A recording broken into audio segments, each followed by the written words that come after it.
আমার প্রার্থনা শোনো 25শে বৈশাখ। আর একবার তুমি জন্ম দাও রবীন্দ্রনাথে।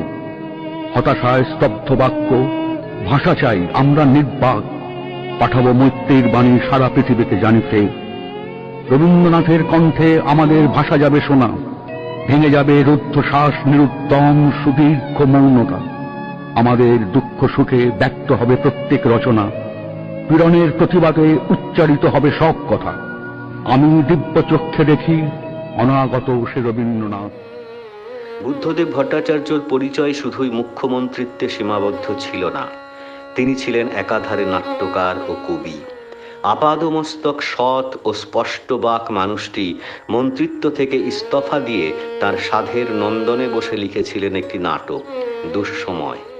অনেকেই প্রচার করেছিলেন যে তৎকালীন বাম জমানাকেই দুঃসময় বলতে চেয়েছেন বুদ্ধদেব। আসলে বাবরি মসজিদ ধ্বংস পরবর্তী উত্তরপ্রদেশ ছিল সেই নাটকের পটভূমি। অভাবিতভাবে মাত্র 6 মাসের মধ্যে তাকে আবার পার্টিতে ফিরিয়ে নেওয়া হয়, যা সচরাচর কমিউনিস্ট পার্টিতে ঘটে না। বুদ্ধদেব ভট্টাচার্যর মননের অন্যতম দিক ছিল থিয়েটার। তার লেখা এই আমি মায়াকোভস্কি পড়লে বোঝা যায় সাহিত্য সংস্কৃতির সঙ্গে তার ঐকান্তিক সম্পর্ক ছিল কতখানি গভীর।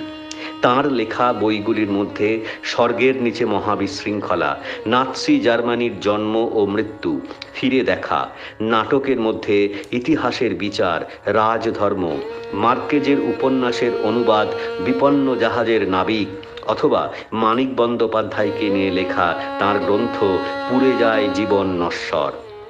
এই বুদ্ধদেব ভট্টাচার্যকে এবার চেনার ও জানার সময় সমাগত।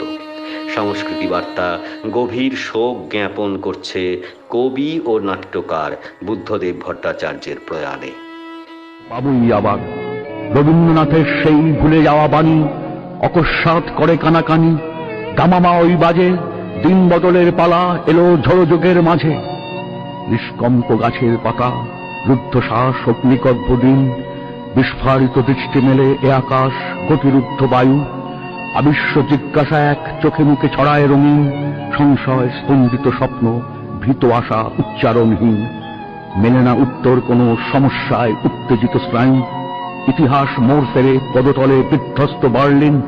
পশ্চিম সীমান্তে শান্তি, দীর্ঘ হয় পৃথিবীর আয়ু।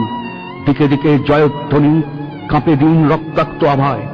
রাম রাবণের যুদ্ধে বিক্ষত এ ভারত জটায়ু, মৃতপ্রায় যুদ্ধাহত পীড়নে দুর্ভিক্ষে মৌনমুখ। পূর্বাঞ্চল তৃপ্ত করে বিশ্বজন সমৃদ্ধ সভায়। রবীন্দ্রনাথের বাণী তার দাবি ঘোষণা করুক। এবারে নতুন রূপে দেখা দিক রবীন্দ্র ঠাকুর। বিপ্লবের স্বপ্ন চোখে, কণ্ঠে গণসঙ্গীতের সুর। জনতার পাশে পাশে উজ্জ্বল পতাকা নিয়ে হাতে, চলুক নিন্দাকে ঠেলে গ্লানি মুছে আঘাতে আঘাতে। যদিও সেই অনাগত, তবু যেন শুনি তার ডাক, আমাদেরই মাঝে তাকে জন্ম দাও 25শে বৈশাখ।